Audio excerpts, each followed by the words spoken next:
Over 450 punishing competition kilometres, 2 super tough days of racing, state, national and international competitors. This is the Black Diamond Drilling Kalgoorlie Desert Race.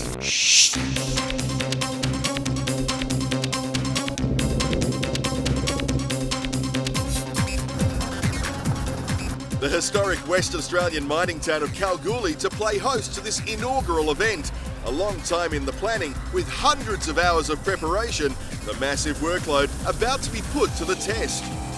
The criteria for the race simple: create a true desert-style event to include auto and moto divisions, the likes of which not seen in WA. A great spread of cars and bikes across several classes to line up for the 2017 running. For event director Ian French and his experienced team, the motivation to put together a desert-style race was quite simple. It was obvious by the increased professionalism of teams that we needed to develop events similar to the Think Desert Race here in Australia to encourage competitors to remain here rather than travel overseas. We knew we had the management team that could put together first-class, safe, professional, attractive events. Once the decision was made, the rest was just a lot of hard work. The decision on a location for this massive project was, in the end, made easy.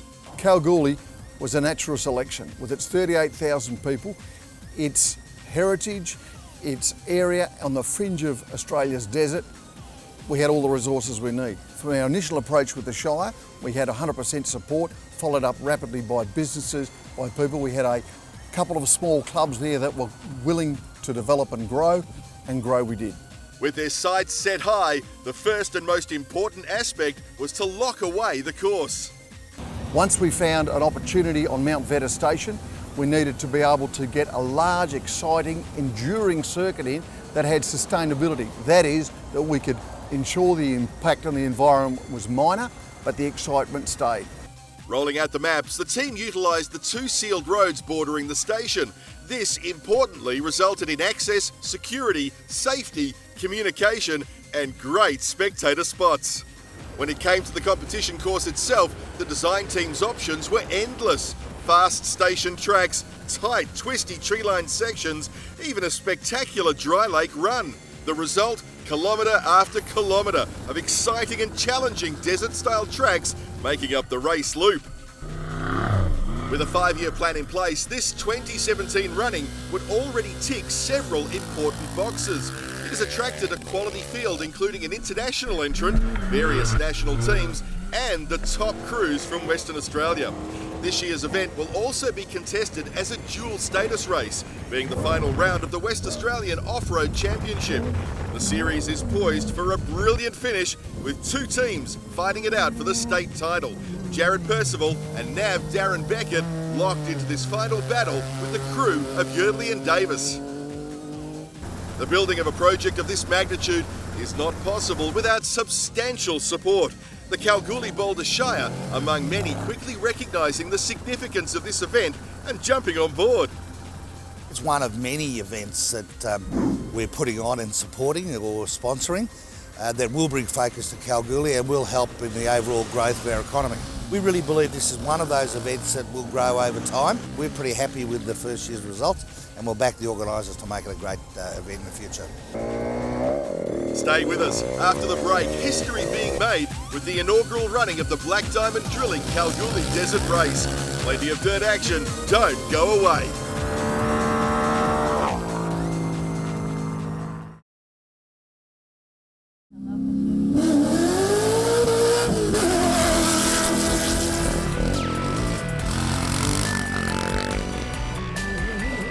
A 20-kilometre prologue section set down to determine the all-important start order for the opening loop. Major dramas for one of the outright auto favourites, the Out of Bounds racing team, with power steering problems. Their Geyser Brothers truck not turning a wheel in anger, they'll be seated for the opening loop. No such issues for Schiller and Truella. They powered the 971 machine to a time of 11 minutes 51 to lead the auto list. Second quickest team, Showen, driver Troy, pushing his SS Hustler Pro buggy across the distance, 20 seconds off the lead pace. Another very spectacular example of these awesome pro buggies. This is single-seater man Richard Crabb, a very good run, third fastest. First of the pro lights, Jared Percival taking fourth. A great effort from Dean Terry in his Superlight B, eighth quickest. Missing from the top 10, local Adam Flanagan, his trophy truck with brake issues and unable to complete the prologue. He, another to be seeded for the opening loop.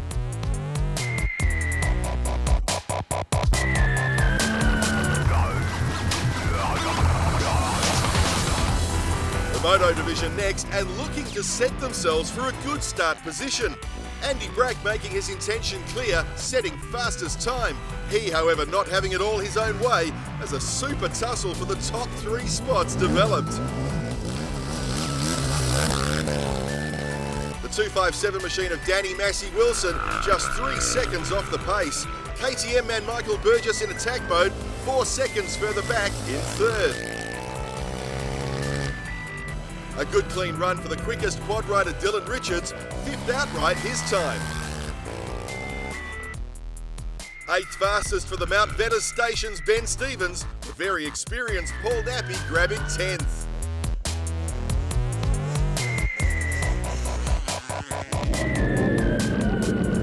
Section 1 of this massive event, 156 kilometres of tough desert landscape. Prologue winner Scott Schiller wasted no time getting into his groove, his Race Tech hustler, on song and looking the goods. First on the road means pioneering as far as this brand new track is concerned. The crew of the 971 machine ticking all the boxes, keeping up the pace and finishing with a clean run. 1 hour, 39 minutes and 50 seconds the benchmark for the chasing pack.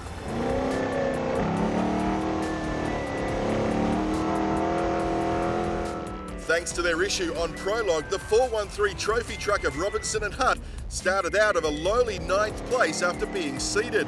A big task, not only needing to deal with this super challenging track, but the added difficulty of overtaking in the dust. Not far into the lap and traffic already. Robinson quick to pass. A brilliant start to their comeback, putting in a huge effort, completing the day just 2 minutes shy of the leader. New Zealander Richard Crabb in the ex-Hayden Bentley single-seater, another with a good run on this opening day. Although sidelined here for a short time with an electrical gremlin, the 98 car would refire and get to the finish in 3rd place outright. The show and combination, a time of 1 hour 49 minutes and 34 seconds, good enough for a 4th place. This after copping a 5-minute penalty for a prologue incident. Testament to just how close the racing would be, the battle for 5th, 6th and 7th separated by just 11 seconds. The Mark V Southern Cross of the Kramers, 5th, with the state title battle between Yardley and Percival, amazingly just 1 second between the 2 cars. Adam Flanagan, another of the front team starting down the order, after leaving the line in 16th place, he carved through the field and into the top 10 before losing time with a puncture and eventually finishing 10th. Mark Murray, quickest in the extreme 4-wheel drive class, with Mick French and Karina Graham, the leading performance 2-wheel drive. The always spectacular Jeremy Lear, fastest of the Super 1650s, Mark Wainwright leading the Superlight A division. What a run from the Terry combination in their Superlight B, quickest in the class and a great effort to be 9th outright.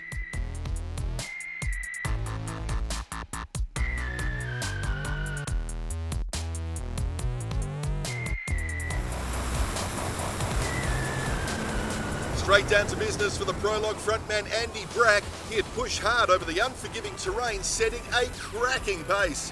1 hour, 47 minutes and 22 seconds the time to beat. A good, clean run by this tough competitor. On board his 500cc KTM, Michael Burgess would clock the next quickest time, setting the scene for the battle to come, his lap just 28 seconds off the quickest. Settling into a good rhythm early, the 15 bike of Gavin Cullen was next in line, 1 minute and 19 seconds back from Burgess.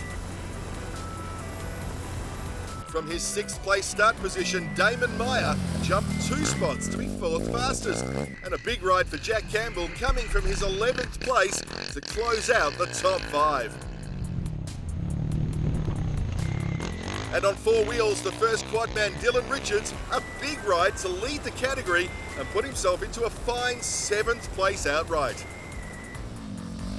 Ben Stevens joining the top 10 with a consistent run. Local man Paul Nappy also pleased with his effort, rewarded with 8th spot. Unfortunately, drama for the 2nd place prologue runner Danny Massey Wilson, a no-show at the finish line. This tough course also taking the scalp of 9th quickest prologue rider Brendan Orlandi. Trouble as well for Fraser Della Bosca after a fine 7th in prologue, issues on track dropping him to 15th place. More action and dramas to come in day 2 of this massive event. This is the inaugural running of the Black Diamond Drilling Kalgoorlie Desert Race.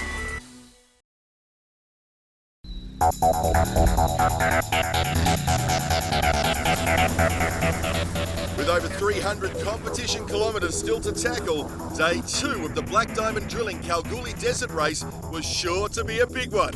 Auto leaders Schiller and Truella pushing to keep the gap back to the charging Robinson. It all looked to plan, however at checkpoint 3, the 971 machine was pulled to the side of the road and out of the event. Disaster for the crew, with driver Scott Schiller unable to continue due to a reoccurring health issue.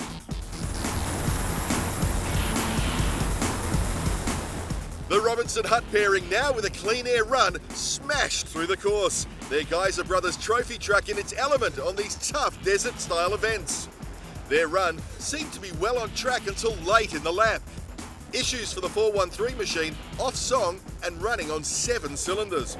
They managed to complete the loop and lead the event. The engine problem would, however, need serious attention in the lunchtime service. Unfortunately for Kiwi Richard Crabb, more mechanical issues dropped him down the order. That aside, he another super pleased with the event and especially the challenging track layout. Oh, it's wicked. No, it's wicked. I mean, it's one of those tracks where there's fast sections where we were running this morning. We had a speedo app in here. We're running over 200k an hour down the fence line. And then there's other parts where you're down in 2nd gear between trees. So if you go to sleep, it's going to bite you, but fantastic driver's track. Yeah, no, I recommend it. A big run from Mal Yeardley in his South African-built Bat Prolite, 2nd quickest for the loop. Another with a better run, Adam Flanagan 3rd fastest, although that was with issues. His Chev-powered truck with brake problems. Jared Percival 4th spot and keeping his state title battle well and truly alive. The Donny Extreme 2-wheel drive making up the top 5. The Kramers holding 6th and the Pro Buggy class lead. Jeremy Lear still the fastest Super 1650. Wainwright the lead Super Light A. The Terry combo dropping away from the lead in the Super Light B class after a troubled lap. Jason Johnson now heading that group. The production 4-wheel drive class back on the timesheets after issues on Saturday's loop. Graham Benting with the top spot.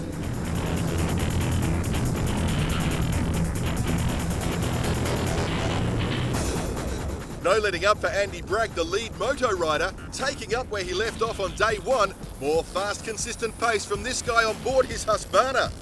Bragg in total control with a brilliant ride and fastest by 1 minute and 40 seconds at lap's end. Continuing the pressure, another good run for 2nd place rider Michael Burgess, keeping his KTM on track and on a very good pace. Still trailing the leader by just over 2 minutes, he however has opened up a 5-minute gap back to 3rd place. The number 15 of Gavin Cullen putting together a consistent 2nd loop.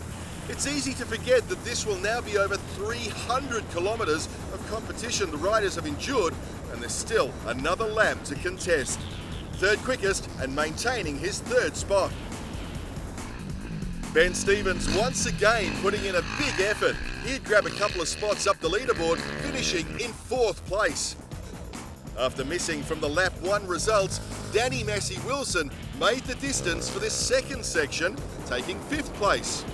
A bit of a slip for the leading quad rider Dylan Richards, the young gun having a troubled section, dropping to 13th place.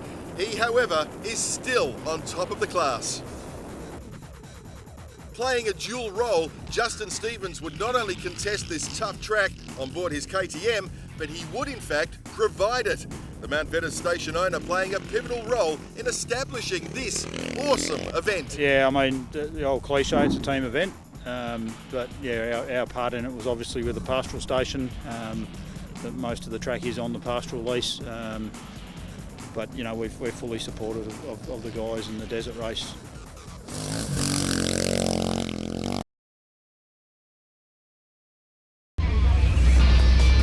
After some brilliant work from the team, the Out of Bounds Racing's trophy truck would take to the course for the final loop, albeit with only 7 cylinders fully operational. With a lead of over 20 minutes, they could afford to nurse it through. However, the risk of totally destroying the engine was a very real one. For Robinson and co-driver Hutt, they would not only bring the 413 machine home, they would still be the quickest on this last loop and take the event win by 30 minutes. Yeah, no, it's pretty good. We had some dramas coming into Saturday, so it's been a tough weekend, and the boys did a good job getting us out for this last section. Having competed across the nation and internationally on a huge variety of races, high praise for the event and its organisers from this very experienced team. They did a really good job. The track's really good. Yeah, obviously Kalgoorlie gets behind it, so you know it's a good town to host an event from. It's it's a very similar sort of town to Alice Springs, so it's got that same sort of Fink feel, which is good. And yeah, the guys have done a great job.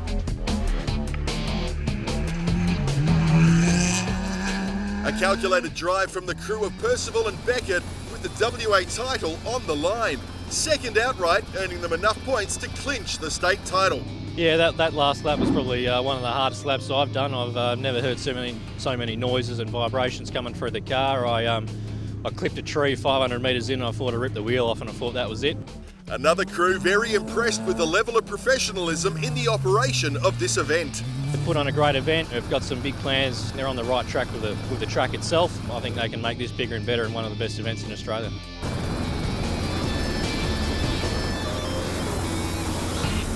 The 932 crew of the Kramer pairing upped the ante on this final loop with third fastest. Their combined time securing the number 3 spot on the podium. More great results from the top 10 finishers. The extreme two-wheel drive of the Donny combination 4th, Jake Klukas 5th in his single-seater Pro Light.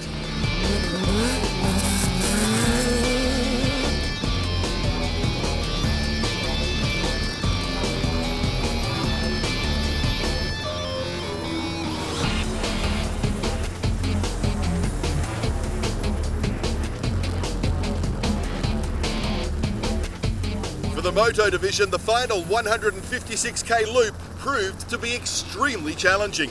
Motorsport is a very cruel game, and for the leader Andy Bragg, disaster on this final loop with a broken chain leaving him stranded. Trailing Bragg by 2 minutes and 8 seconds, KTM rider Michael Burgess took over the lead and rode a control lap to take out this historic event. The long haul across the country from Victoria, well worth the effort, a brilliant job. Michael, super pleased.